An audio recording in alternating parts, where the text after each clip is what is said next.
Olá pessoal, bem-vindos ao Enigmas. Você está entrando em um programa onde o normal é ser diferente. O normal é ser paranormal. Tudo bem com vocês? E nós estamos aqui num momento muito interessante e muito marcante. Nós estamos aqui com um pesquisador da área arqueológica, renomadíssimo, e ufológica. Ele é conhecido mundialmente pelo seu autor, né? Ele é autor do best-seller Eram os Deuses Astronautas, entre outros, porque hoje ele trouxe vários livros aqui. E nós vamos entrevistá-lo, não é, Cris? Estamos aqui com o magnífico, com o agente transformador da sociedade, Erick von Daniken, e com Maria Pereira. Tudo bem, Erick? Thank you, I have understood. Yes. Maria, tudo bem? Bem-vindas. A Maria hoje, pessoal, vai ser nossa tradutora e nós queremos fazer mais do que um programa, né, Maria? Bem, a primeira pergunta é para o Erick. Sendo os deuses astronautas, quando que eles voltam para cá? Considering the gods, astronauts, or In the past, they were here at least 3 times. The last time, about 3000 BC. We don't know when it was the first time. When they left, they promised they will return to Earth. And this you can prove very easily. You know, when Francisco Pizarro, he first came to Peru, the natives believed that he was the long-awaited God, so they fell down on their knee. The same thing happened with Hernando Cortés and Moctezuma, or with James Cook in the South Sea. He was the first who found Hawaii. The natives believed he's the long-awaited God. They all fell on their knee. So this idea that someone returns is not the Christian invention. It exists long before Christianity. And what do we have today? I am educated as a Christian. We Christians believe that Jesus will return.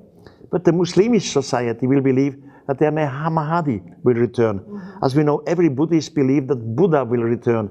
We know the Jewish community is certain that Messiah will return. Now, to be honest, not every religion can have right. Some of them must be wrong, but I'm afraid they are all wrong. Neither Jesus, nor Buddha, nor Mahdi, nor Messiah will return.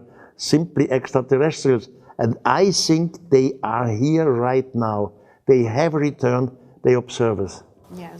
Você acredita que a Terra esteve em uma quarentena que acabou em 2012? E tal qual os maias disseram? Yes, I believe so too. Esse será um novo tempo, uma nova era para a humanidade? That's what I see like this. By the way, you know, the Maya, I know the Maya writings very well. Only 3 handwritings of the Mayas have left. All the rest was destroyed completely. And from these 3 languages, one we cannot understand, the second not either, only the one in Dresden in Germany, which is called the Dresden Codex, we can read because it concerns the dates, etc. Now every culture has a calendar, and every calendar has a starting date. And the starting date for the culture is always very, very important. We Christians, we have a Christian calendar, and we started because of the birth of Jesus Christ. The Muslim society has another calendar, and they started because Muhammad, the prophet, went to Medina, etc. Now, the question is, why did the Maya start their calendar? The starting of the calendar of the Maya is August 11th, 3114 BC. Why? In one of the Maya handwritings, the so-called Chilam Balam book, number 5, you can read it. The reason for the Maya calendar was the gods have descended. The gods have come here, so the situation is clear. Eu tenho uma pergunta de algo que foi falado hoje aqui, que é sobre a questão de Fátima em Portugal, porque as pessoas falam muito disso e a igreja esconde a verdade, não é? I mean, I'm educated as a Catholic, and I know that the Mother Mary is the highest female in sky, in heaven. The Mother Mary, according to Catholic religion, she went with her body up to heaven. Now she knows what she does. And she has given a message to this young girl, Jacinta, and told him the message should be published by the Pope in the year 1960.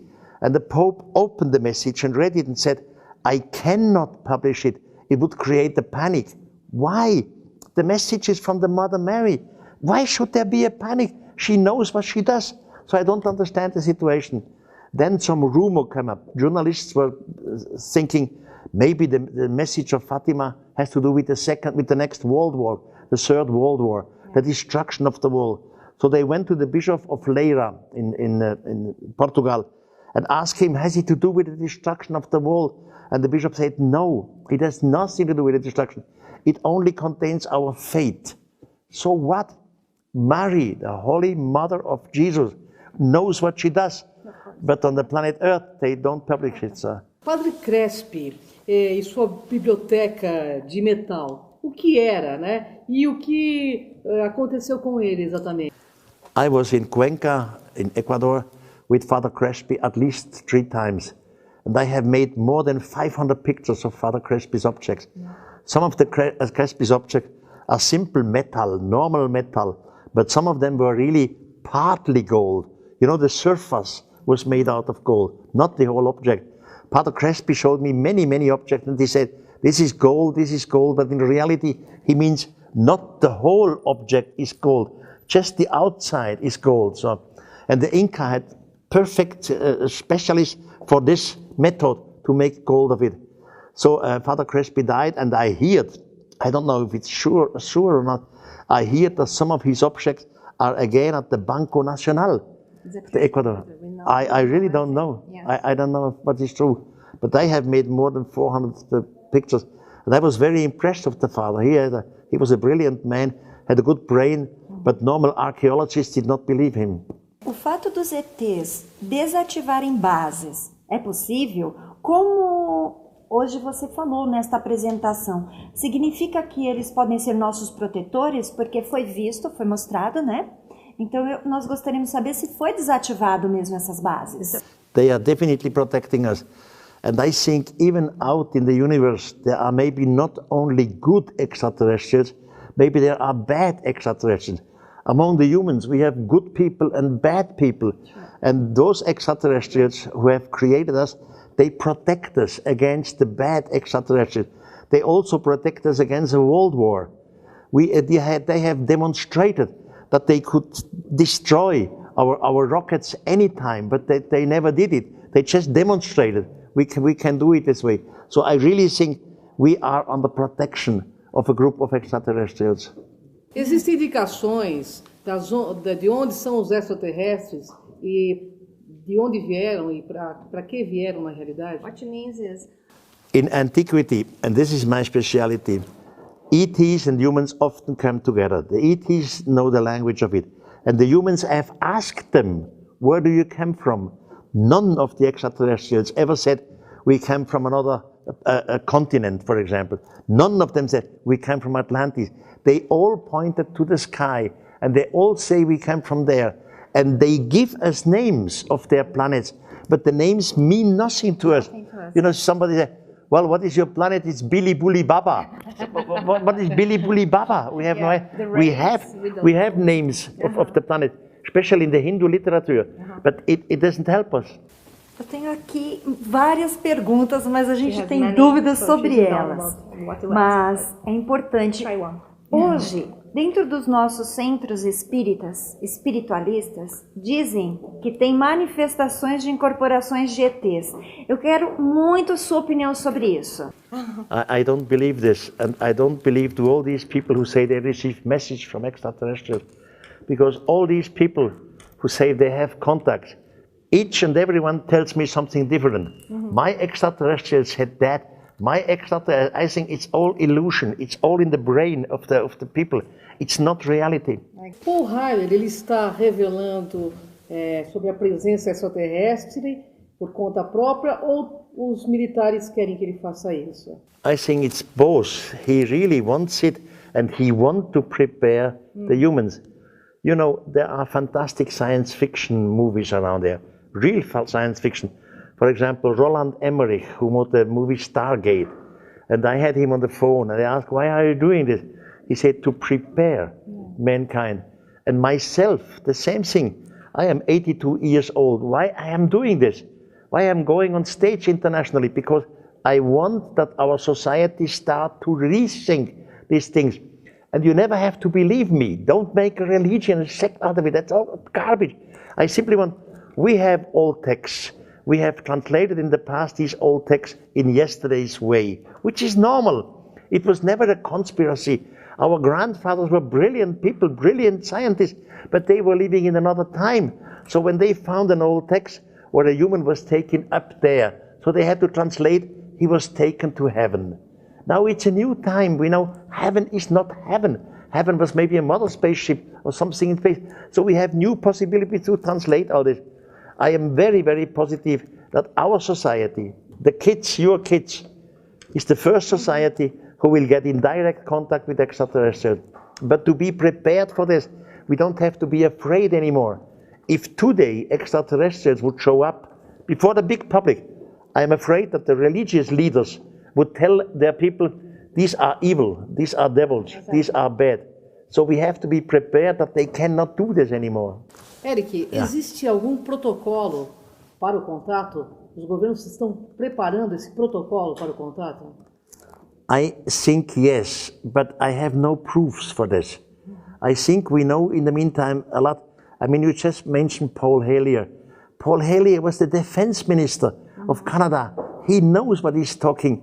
Also, he's an old man, and he said in an interview that he has tried to go to public with all these things, but the government didn't want that. They want to be, no, we don't go to public. So I think there must be protocols between humans and extraterrestrials, but the public doesn't know it. So I have no proof for this. Na sua opinião, estamos preparados para um contato com os extraterrestres? Definitely. You know, there is a hypothesis which is called the zoo hypothesis. It comes from an American professor. His name was James Theodore. And he said, we have to look to our planet like a zoological garden, a zoo. Now in the zoological garden you have different animals and you have guardians. Now both parts, the guardians and the visitors have to keep some roles. For example, the visitors are not allowed to steal birds. The visitors are not allowed to feed a crocodile with living dogs, etc. And the guardians, they look that the zoological garden is not destroyed. Now the guardians realize after some thousands of years that one of the species, us, Homo sapiens sapiens, is going a little faster and faster. We develop culture, we develop music, we develop science, we develop even a little space travel. We can go to the moon. So the guardians ask themselves, should we allow these humans to go farther out, or should we stop them? And they say they will allow us to do what we want, but only on the one condition, if mankind has understood and learned that mankind is not alone. Imagine, in maybe 5 or 10 years, we will send a few men to Mars. They are in a little spaceship, it's ridiculous, and they all have a camera. And on the flight to Mars, they will film a strange spaceship. They will film it, and they will send these pictures back to Earth. And man will see a spacecraft out there. Man gets into panic. So first we have to learn, we are not alone. There are other societies out there, and they are not evil. They will not destroy us. They will not kill us. They are helpful. They will help us. It will be good for our system, our politics. We are a planet of humans which is full of lies in all kind of way. And it will be good if we have contact from the extraterrestrials. It is not my belief that extraterrestrials, for example, they will clean our planet. We are the one who made the dirt. We have to cleaning up the dirt. But we can ask them, in your own evolution, you had similar problems. How was the solution then? Can you tell us your solution? And we have to do it. They will not help us like gods or so. But the contact is... It's our job. Yeah, it's our job. Perfect. O terceiro segredo de Fátima, Erick, tão falado e tão escondido pela Igreja Católica, talvez não fosse a queda das igrejas, da religião? I don't think so. You see, I think, because of my research, in Fatima, it was not Mother Jesus, Mother Mary who showed up. It was extraterrestrials. But then you still can have in your religion the belief on Mother Mary. You will not destroy religion. And you know, even in Rome, the Vatican, they have an observatory. And the leader of the observatory in Rome says, it doesn't matter if there are extraterrestrials out there. We will get in contact with them. You know, even in the Bible, in some of the Gospels, I don't know which one, it says, Jesus said that in the house of my fathers there are many apartments. Something like this. Exactly. It will not destroy religion. Look, I am sure this planet was visited by beings from outer space. Now, if you would admit this just for a minute, you say, okay, but where did these visitors come from? What is their evolution? You can say, okay, they were visited or influenced by another solar system. Okay, and where did the other come from? You can continue this game for millions and millions of years. Finally, you arrive to a starting point where in every respect with religion, you say, here is God, here is creation. You will not lose your religion or you believe in God if you deal with extraterrestrials. De acordo com a teoria da panspermia, temos um processo que se espalha e repete, um tipo de loop temporal que carrega a informação basal, diferenciando-se por frequências e densidades. Esses são os véus que impedem que os vejamos, mas eles sempre estiveram. It's always there, definitely. Yeah.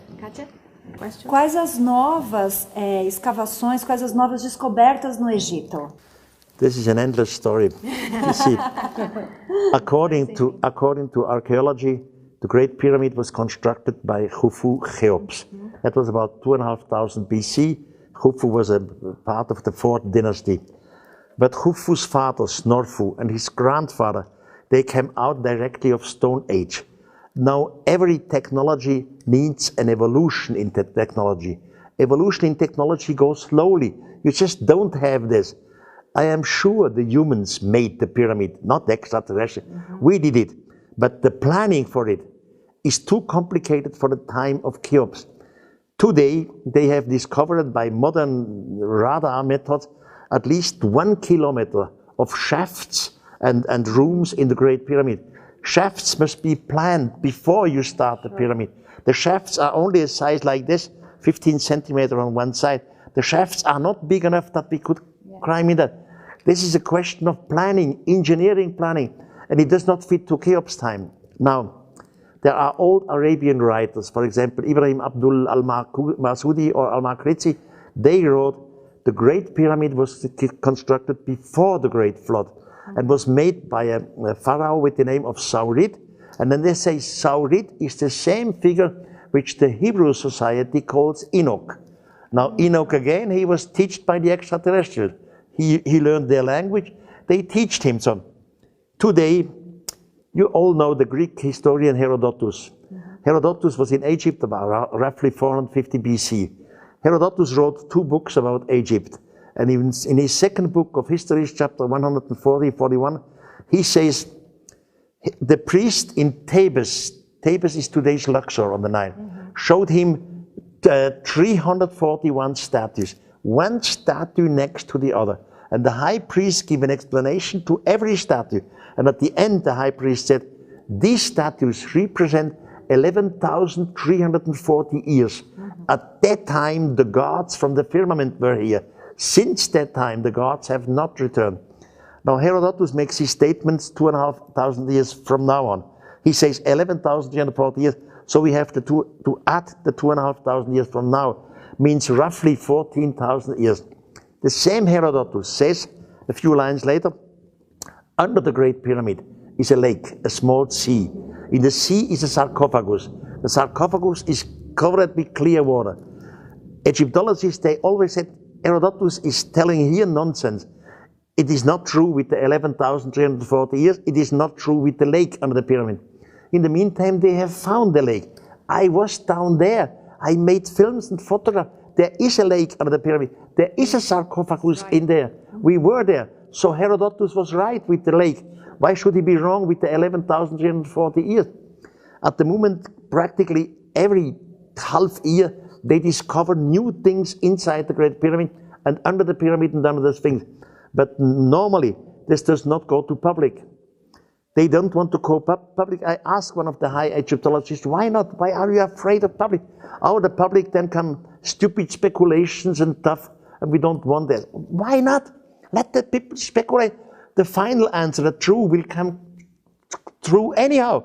It doesn't matter. Speculations will die. It's a matter of time. Yeah. Estamos em 2017. Como podemos reescrever a história para os nossos jovens, para as futuras gerações, de uma forma coerente e lógica. Deixa a sua mensagem para o enigma. History is history, and history is the past. And we have the past history, and many things of the past history is wrong because we did not understand it. We write it wrong down. But history is history.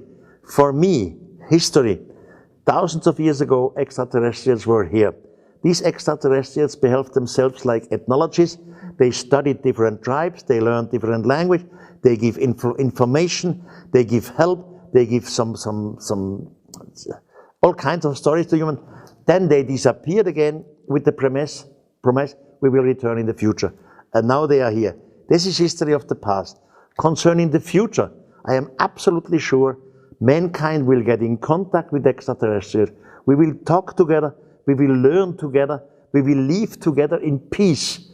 But we will lose maybe parts of our religion, but never God. We never lose God. So this is the future. But I'm not the prophet. I don't know what the future will be. Gratidão. Erick, gratidão, uma honra enorme estar aqui. Gratidão. Oh, Gratidão. thank you. Whatever. Thank you. Um dos maiores pesquisadores, o renomado Erick von Daniken, reconhecido mundialmente, deixa um legado para a humanidade. Sem dúvida alguma. Estamos vendo um novo tempo acontecer. Ele está ajudando a abrir os olhos para a história verdadeira do nosso planeta. Gratidão, Erick. Well, I can, in Portuguese, I can only say obrigado. Obrigada. Great. Thank you.